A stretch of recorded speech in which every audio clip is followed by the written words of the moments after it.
Good morning guys, welcome back to my channel. তোমরা দেখছো নিয়তিয়াজ blog. তো তোমরা সবাই কেমন আছো? আশা করি ভালো আছো, আমরাও ভালো আছি। তো দেখো, অনেক দিন পরে বাবুর কিন্তু গরমের ছুটি শেষ হলো। গরমের ছুটির পর আজকে কিন্তু প্রথম স্কুলে যাবে বাবু। তো সকাল সকাল বাবুকে কিন্তু ডাকতেই বাবু উঠে গেছে, একটা ডাক দিতেই বাবু উঠে গেছে চট করে।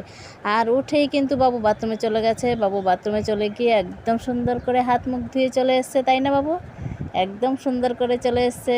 তো দাঁতটা তো বাবু ব্রাশ করতে পারছে না, তো আমি মুখটা কুলকুচি করে বাবুকে নিয়ে চলে এসেছি। তো মুখ টুক ধুয়ে ভালো করে ফ্রেশ করে বাবু ঠাকুর প্রণাম করে, তো বাবু কিন্তু একা একাই প্রায় ড্রেস অর্ধেক পরে ফেলেছে, মোজা পরে ফেলেছে, শার্ট পরে ফেলেছে।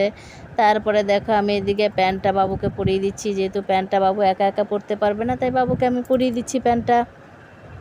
আর বাবুর এদিকে পাশে কিন্তু আমি ব্যাগ গুছিয়ে রেখেছি, টিফিন জলের বোতল সব গুছিয়ে রেখেছি। আর ব্যাগটা কিন্তু রাতেরবেলায় গুছিয়ে রেখেছি, আর টিফিন আর জলের বোতলটা আজকেই সকালবেলা গুছিয়েছি। আর বাবু কিন্তু দেখো একদম রেডি হয়ে গেছে। তো বাবু রেডি হয়ে কিন্তু বাবুর জন্য ছাতুর শরবত করেছিলাম, সেই ছাতুর শরবত বাবু খেয়ে নিচ্ছে, জল খেয়ে নিচ্ছে। তারপরে দেখো, তনু কিন্তু স্কুলে যাবে। তো তনু কিন্তু এখনও রেডি হয়নি, সবে ও চুলটা বেঁধেছে। কারণ তনু কেন রেডি হয়নি বলো তো? তনু রেডি হয়নি, তনুর 7:30টায় স্কুল, আর বাবুর হয়েছে 7টায়। তো ওকে 7টায় আর 7টার আগে বেরোতে হবে, তাই বাবু রেডি হয়ে গেছে। আর তনুরও কিন্তু প্যান্ট জামা এখানে ভাঁজ করে গুছিয়ে ফেলেছে, ও রেডি হবে। আর আমারও কিন্তু এদিকে চা হয়ে গেছে, সকাল সকাল লাল চা। লাল চাই তো খাই সকালবেলা, এমনিতে একবারই চা খাই, তো লাল চাই খাই। তো লাল চা আমার কিন্তু হয়ে গেছে। আর আমার বরমশাই চাটা ঢেকে রেখেছি, বা বরমশাই বাবুকে স্কুলে নিয়ে যাচ্ছে। টাটা। বাবুকে স্কুলে নিয়ে যাচ্ছে, বাবুকে স্কুলে নিয়ে একদম জল টল ভরে নিয়ে চলে আসবে, ওই জন্য দেরি হবে। তো আমি এদিকে চাটা খেয়ে নিচ্ছি। আর চা খেয়ে তনু কিন্তু কিছু খায়নি, ওর জন্য ছাতুর শরবত করে দিচ্ছি। ও একটুখানি ছাতুর শরবত খেয়েছে, আর খেয়ে কিন্তু ও দেখো একদম রেডি হয়ে গেছে। আর তারপরে আমি বলছি, তনু একটু গাছে জল দিয়ে দে না। দেখ গাছের জল, মানে গাছগুলো গরমে এমন শুকিয়ে যাচ্ছে, অবস্থা খারাপ, প্রচুর গরম প্রচুর গরম।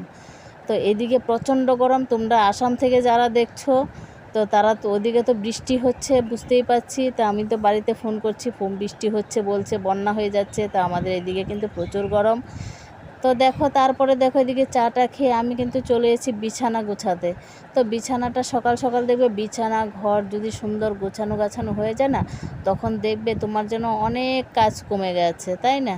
তাই ভাবলাম যে সবাই যদি এখন ঘর থেকে বেরিয়ে গেছে, তনু এখনও যায়নি, ও রেডি হচ্ছে, রেডি তো হয়ে গেছে আর যায়নি, যাবে।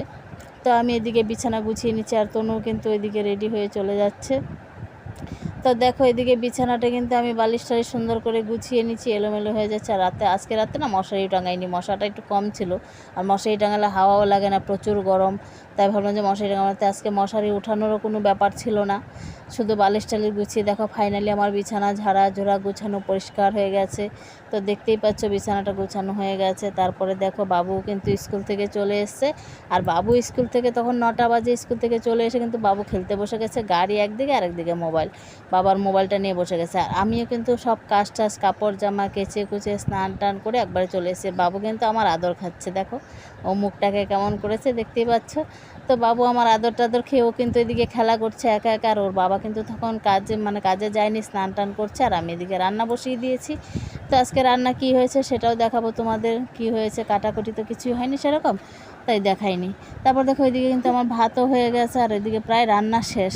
তো বরমশাই কিন্তু এদিকে খেয়ে চলে যাচ্ছে, মানে চলে যাবে। আর এদিকে দেখো, আমার রান্না হয়েছে শাক, ডাল, আর হচ্ছে আলু ভাজা, আর চাল কুমড়োর বড়া আর কি। আর তারপরে দেখো, দুজনে স্কুল থেকে এসে খাওয়া দাওয়া করে একদম কমপ্লিট, তারপরে শুয়ে ঘুমিয়েও পড়েছে। যেহেতু সকালবেলা উঠেছে, বাবুও 6টায় উঠেছে, তনুও 6টায় উঠেছে, তাই ওদের ঘুম পেয়ে গেছে, ঘুমিয়ে পড়েছে খেয়ে দিয়ে। তারপরে দেখো, এদিকে আমি যে বাসন টাসন ধুয়ে রেখেছি খেয়ে দিয়ে, আর গোছানো হয়নি। তারপরে আস্তে আস্তে সেগুলো গুছিয়ে নিচ্ছি জায়গায় সুন্দর করে। আর এখানে যদি এলোমেলো থাকে তখন তো ভালো লাগে না, তাই না? তাই একদম জায়গায় গুছিয়ে নিচ্ছি, গুছিয়ে টুছিয়ে। তখন কিন্তু বাবুয়ারা ঘুমাচ্ছিল, তখনও ওঠেনি। তো ভাবলাম যে এই ফাঁকে আমি সবগুলো কাজ শেষ করে পড়লে ফেলি, ওরা ঘুমাচ্ছে। আর তনু তখন উঠে আবার পড়তে যাবে, পড়া ওর আবার 3:30 থেকে পড়া আছে। তো 3:30 যেতে যেতে 4টেই বেজে যায়। তো দেখো, এদিকে কিন্তু তারপরে ভাবলাম যে তনু আবার একটু প্রজেক্ট নিয়ে বসেছে, ঘুম থেকে উঠে ও একটু প্রজেক্টটা নিয়ে বসেছে। তো দেখো, প্রজেক্টটা কিন্তু কমপ্লিট হয়নি, আজকে বলছে কমপ্লিট করবে, তবু করতে পারেনি। তো দেখো, তারপরে কিন্তু পড়তে চলে গেছে। ও পড়তে যাওয়ার পরে আমি ভাবলাম যে ফ্রিজে 1 প্যাকেট দুধ রয়েছে, তো দুধটা দিয়ে কী করি, দুধ তো কেউ খেতে চায় না, বাবুও খায় না, তনুও খায় না। তো ভাবলাম যে দুধটা দিয়ে একটা পায়েস বানিয়ে ফেলে একটুখানি। তো ভাবলাম যে একটুখানি চালও আছে, তো এটা দিয়ে কিন্তু 3 জনের জন্য পায়েস বানিয়ে ফেলাম। তো আমার বরমশাই জানেও না বানিয়েছি, আর ও খায়ও না, দুধের জিনিস ওর খাওয়া বারণ, তাই ওকে শোনায়ও নি, ও খায়ও না। আমরা 3 জনেই খেয়ে নিয়েছি বানিয়ে গরম গরম। পায়েস কিন্তু ঠান্ডা খুব ভালো লাগে, তাই না?